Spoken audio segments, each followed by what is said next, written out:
Hey guys, welcome back to Play With Your Food, the show where if you press your face into the screen hard enough, you can taste the delicious treats within. Today I'm making the survival burger from Stardew Valley. Now in the game the burger's made from eggplant, bread and cave carrots, but considering that cave carrots sadly don't exist, I'm going to be taking some liberties with this one and making 3 different burgers based on the look and what's available in the game. To start off, we're going to cut slices of eggplant about 2 to 3 centimeters thick.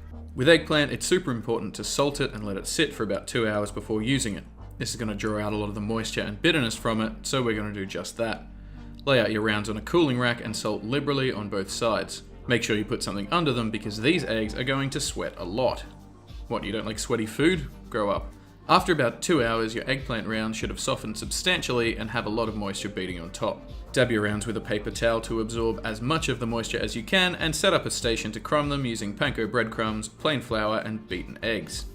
Almost got it. Start by coating the eggplant in flour, followed by egg, and then finally panko breadcrumbs. To save your hands from being frozen in the carbonite of the food world, use one hand for your dry ingredients and the other for your eggs, as per Binging with Babish, Chef John, cooking shows ad infinitum. Do this for each slice of eggplant and set aside. This can be a fairly lengthy process, so put on some music, learn a new language, or ask your boss for a promotion.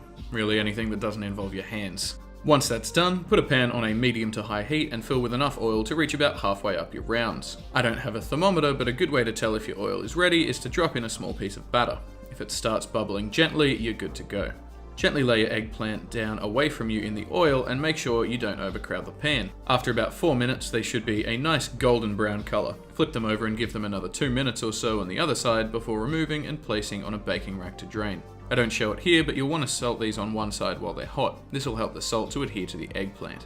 Now that our fried eggplant's done, we can move on to assembling the first burger. For this one, I'm using a seeded brioche bun that I've toasted lightly, applying some miso mayonnaise to the base. That's pretty much what's on the tin. A teaspoon of shiro miso mixed into Japanese mayonnaise, followed by eggplant, lettuce and sliced tomato, and topped with a little bit of English mustard. Put the roof on that bad boy and hit it with the cross section, and I have to say, for a first attempt I'm pretty happy with the look of it. I think it hits the survival burger aesthetic and it tasted damn good. But what if we leaned into it even more and tried to replicate a cave carrot? For me, the first thing that came to mind to check that box was pickled radishes, so let's make like a McElroy and enter 20 brine-teen. To start off, cut off the root of your radishes and lay them down on the flat before cutting them into thin slices. Notice how my fingers are gripped like a claw to prevent me from cutting my own hand off. If you want, you can use a peeler as well, but I find it pretty awkward. Do that for a whole bunch of these naughty red boys and stuff them into a clean pickling jar along with some chili flakes and mustard seed before preparing your brine. To do that, you want to mix 3/4 cup each of apple cider vinegar and water, about a teaspoon of salt and 3 tablespoons of honey. Let that come to a soft boil before carefully pouring it over the radishes until it reaches the top of the jar, and setting aside until it reaches room temperature. Next up, I'm making a simple coleslaw, so grab a large bowl and add 2 tablespoons of mayonnaise, a dash of heavy cream, the juice of half a lemon, a pinch of sugar, a few solid shakes of paprika, and half a teaspoon of English mustard, and mix until cohesive.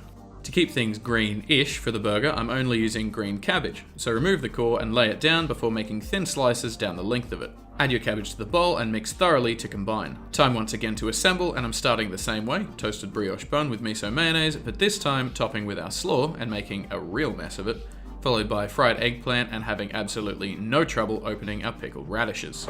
Oh, I got butter hands.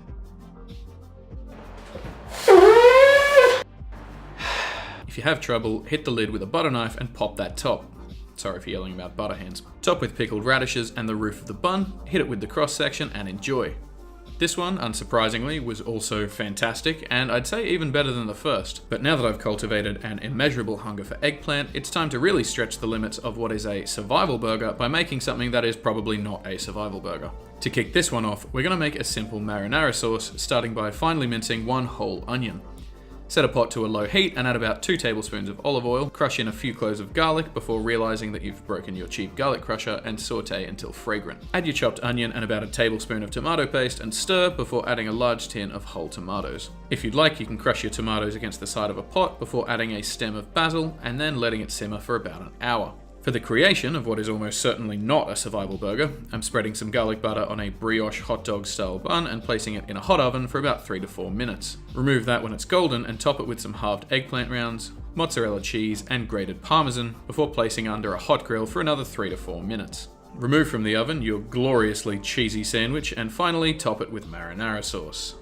Liberally. Put on your garlic bread top and completely ruin the cross-section. It's fine though, because this survival burger that is definitely just an eggplant parmesan sub, courtesy of Binging with Babish, is knock your head off amazing. So much so that after recording I literally just walked away to eat it before finishing my job.